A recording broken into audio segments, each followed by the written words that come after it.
Hi hello friends, welcome to tasty சமையல். இன்றைக்கி நம்ம சேனலில் சீம்பால் வீட்டிலையே சுலபமாக எப்படி செய்யலான்றதை பார்க்கலாம். சீம்பால்னால் என்ன அப்படின்னு தெரியாதவங்களுக்கு இப்போ அது என்னென்னு பார்த்துடலாம். மாடு கன்று போட்டதுக்கப்புறமா கறக்கக்கூடிய முதல் பால் தான் சீம்பால்னு சொல்லுவோம். இதில் ஏராளமான சத்துக்கள் இருக்குது. இம்யூன் சிஸ்டமை பூஸ்ட் பண்ணக்கூடிய சத்து இதில் ஜாஸ்தியாகவே இருக்குது. ஸோ இதை நம்ம வீட்டில் ஈஸியாக ப்ரிப்பேர் பண்ணலாம். இப்போ நான் இதில் 1 கப் அளவுக்கு சீம்பால் எடுத்திருக்கேன். இப்போ நம்ம நார்மல் பால் காய்ச்சுற மாதிரியே காய்ச்சிக்கலாம். இந்த சீம்பாலில் நோய் எதிர்ப்பு சக்தி அதிகரிக்கூட திறன் ஜாஸ்தியாக இருக்குது. அது மட்டும் இல்லாமல் இதை சாப்பிட்டுட்டு வந்தால் கேன்சர் வரவே வராது. ஸோ இதை கிடைச்சதுன்னா விடவே விடாதீங்க. கண்டிப்பாக வாங்கி உங்கள் வீட்டில் இருக்கிறவங்களுக்கு செஞ்சு கொடுங்க. இப்போ பால் நல்லா காஞ்சிட்ருக்கு. இப்போ இது கூட ஒரு 2 ஏலக்காவை தட்டி நான் போட்டுக்கிறேன். ஏலக்காய் ஃப்ளேவருக்காக தான். ஏலக்காய் ஃப்ளேவர் பிடிக்கலன்னா நீங்கள் இதை அவாய்ட் பண்ணிடலாம். மாடு கன்று போடும் பார்த்தீங்களா, கன்று போட்டதுக்கப்புறமா முதல் 1 வாரத்துக்கு கறக்கக்கூடிய பாலை தான் நம்ம சீம்பால்னு சொல்லுவோம். பால் லேசாக சூடானதுக்கப்புறமா விடாமல் இந்த மாதிரி கான்ஸ்டண்ட்டாக கிளறிட்டே இருங்க.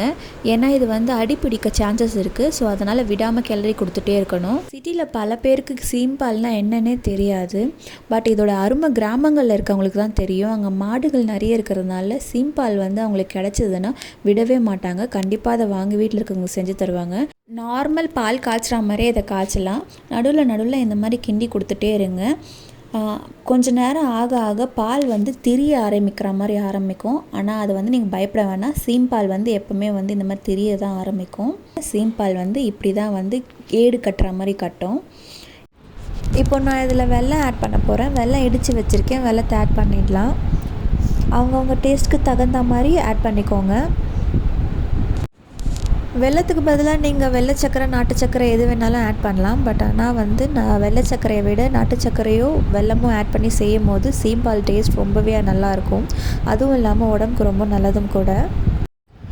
இன்றைக்கி நான் பார்த்தீங்கன்னா நார்மலாக சிம்பிளாக சீம்பால் எப்படி காசணும், ட்ரெடிஷ்னல் மெத்தடில் எப்படி காசணும் அப்படின்றத உங்களுக்கு காமிச்சிருக்கேன். இதை நீங்கள் கேக் மாதிரி ஒரு புட்டிங் மாதிரியும் செய்யலாம். அது இன்னொரு மெத்தடு. அதில் ஃப்ளேவர்ஸ் ஆட் பண்ணலாம். அது எப்படின்னு சொல்லிவிட்டு நான் நெக்ஸ்ட் வீடியோவில் அப்லோட் பண்ணுறேன். இப்போ பார்த்திங்கன்னா பால் நல்லா கொதிக்க ஆரம்பிச்சிச்சு பாருங்கள்.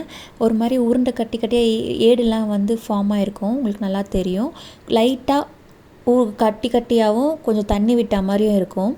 இந்த ஸ்டேஜ் தான் உங்களுக்கு பால் நல்லா காஞ்சிச்சுன்னு தெரிகிற ஸ்டேஜ். ஒரு கொதி வந்த பிறகு நான் ஆஃப் பண்ணிட்டேன்.